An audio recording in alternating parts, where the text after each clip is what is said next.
হজ ব্যবস্থাপনা সহজ করতে নানা উদ্যোগ নেওয়ার কথা জানিয়েছেন ধর্ম উপদেষ্টা ডক্টর আ.ফ.ম. খালিদ হোসেন। দুপুরে নাটোরে 3টি মডেল মসজিদের উদ্বোধন শেষে সাংবাদিকদের তিনি কথা বলেন। এ সময় সিন্ডিকেট করে হাজিদের জিম্মি করার প্রবণতা জিরোতে নামিয়ে আনার প্রত্যয় জানান উপদেষ্টা।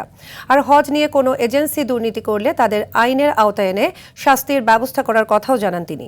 পুলিশ সুপার মোহাম্মদ আব্দুল ওহাব, অতিরিক্ত জেলা প্রশাসক আবুল হায়াত, সিভিল সার্জন মুক্তাদির আরফিন সহ অন্যান্যরা এ সময় উপস্থিত ছিলেন।